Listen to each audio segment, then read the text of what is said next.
Hey, it's David, and welcome to the Montgomery Village House Prices Report. I wanted to let you know I did send you out a copy. Hopefully, you've had a chance to review it. And actually, in this email, I'm actually sending you a PDF copy. You could, you could forward it off to a friend, or you could, put it off to the side, print it off, and save it. Just to keep a track as to what's going on in the marketplace. So let's start with our report here, and this is a report right here. And now, where I define Montgomery Village is basically the Sobeys Plaza out on the west end there. And you can see it in the map. It also includes Settlers Creek as well. So that's generally the area where I define Montgomery Village. Now, with your report, here it is right here. Now, just a word of caution on this page. This report is here to assist you and help you, know what's going on in the marketplace. Now, the one word of caution with regards to this is the market shifts quite rapidly, as we all know, and the information that's in here is just a guide as to what's going on, because there's a lot of variations from the street that you live on, to the type of model that you have, to the upgrades that you have, to the lot sizes, many different things that encompass all of the different types of homes. So just please take this report just with a grain of salt when you're going through it. And like I said, it's here to help you. Now, what we have here is we have a graph, and this graph has basically made people money and saved people money, and knowing what's going on. So the chart goes from 2003 to 2010, and if we're looking at the report and we're trying to analyze it, there's value in numbers, and this is just for the general GTA, which includes us as well. It's one big area, and the reason that this graph is important is because there's value in numbers. So the more information that we have from the Toronto Real Estate Board, we can really start to chart where the market is at any given point in time.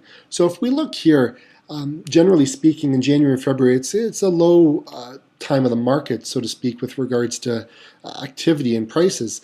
And then over here, we also, between July and August, it's also kind of slow as well.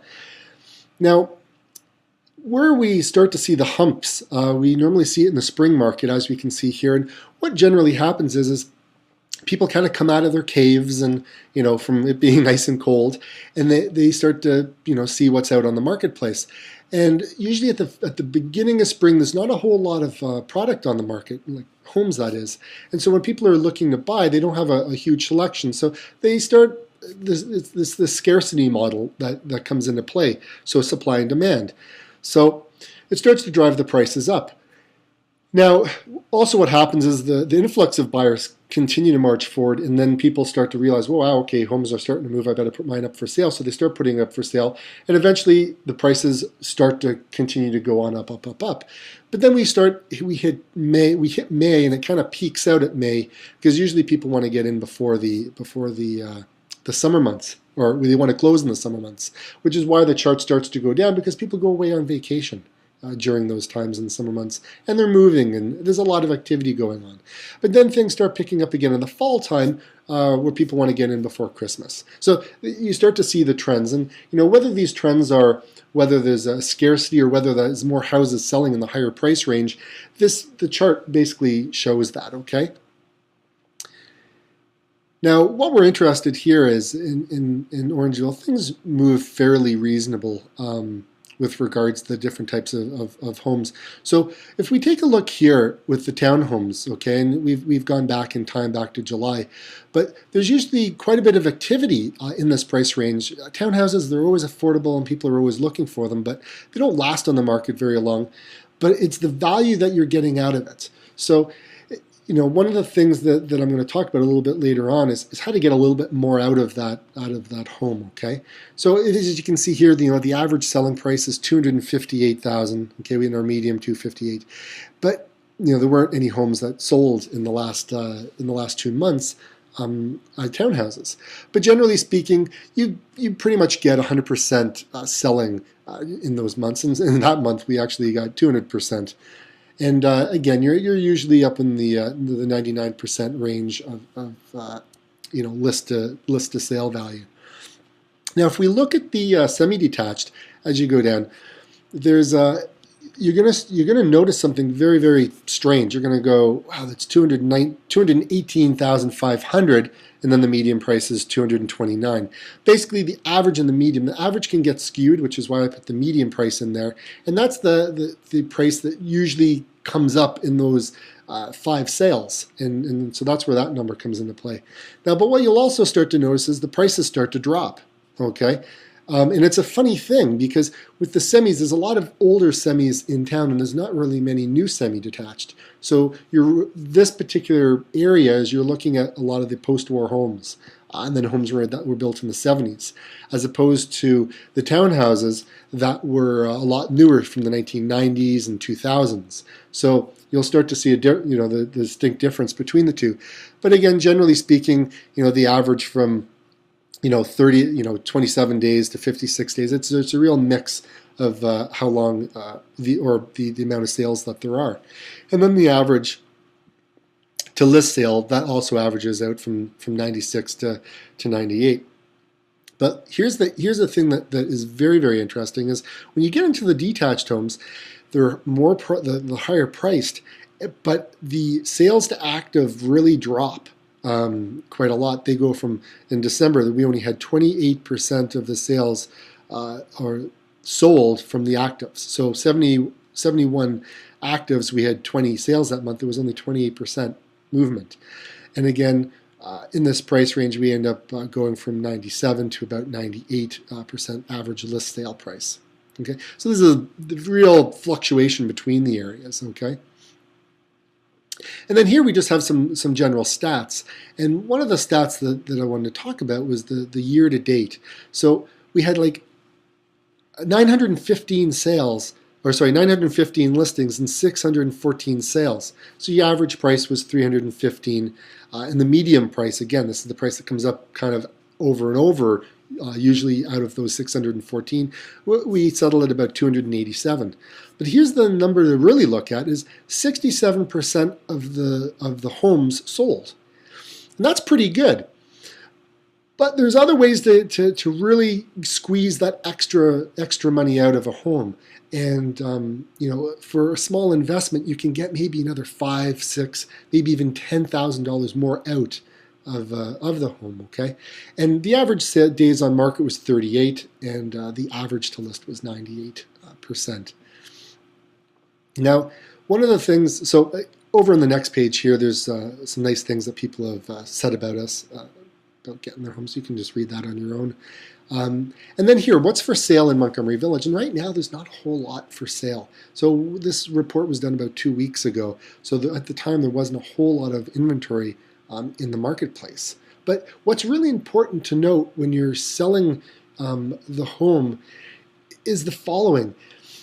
It's not necessarily what the historical prices have showed us as to what's sold, but it's also a matter of what's on the market right now, because this is what's currently on the market right at the moment. This is what you're competing with. But the further away we move from those previous sales, using the what's for sale right now may give you a better idea as to where things are moving, so to speak. Okay. It's really important.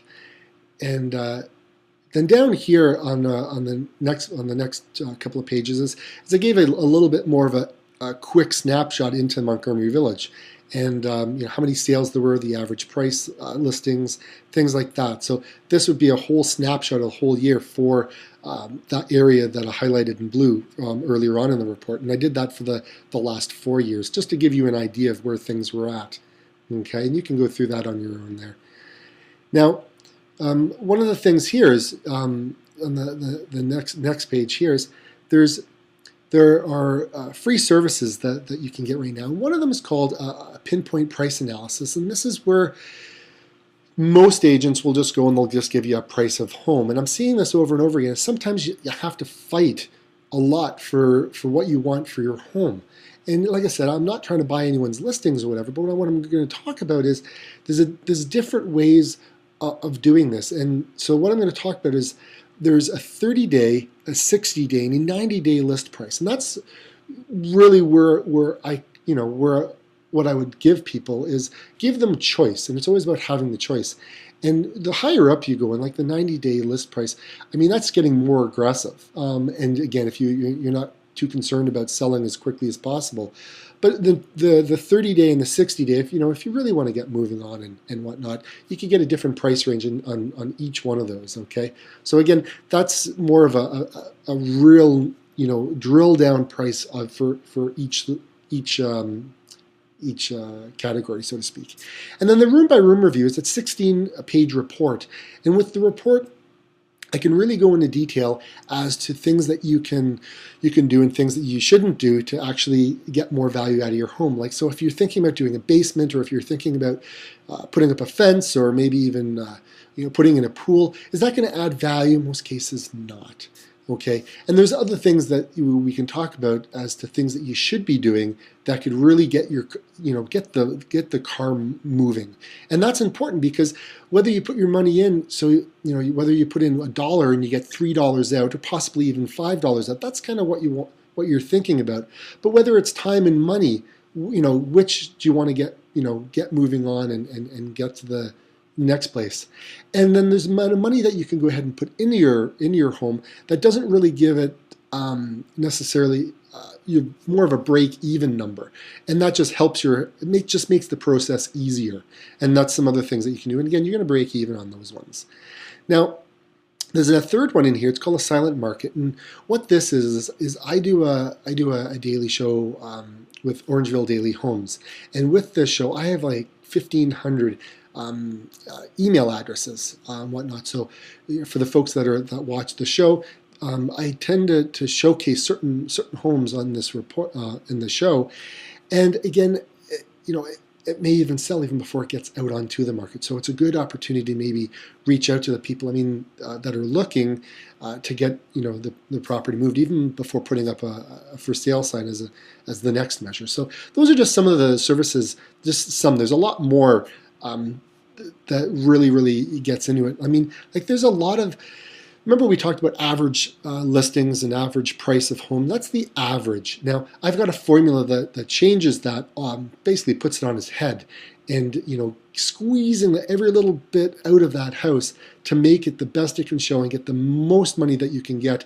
I've got a system and a formula that I can show you, and it's hard when you don't know what it is. But once you understand the process and I walk you through it, it becomes really crystal clear once it's kind of in front of you and you go, wow, it's like the aha moment.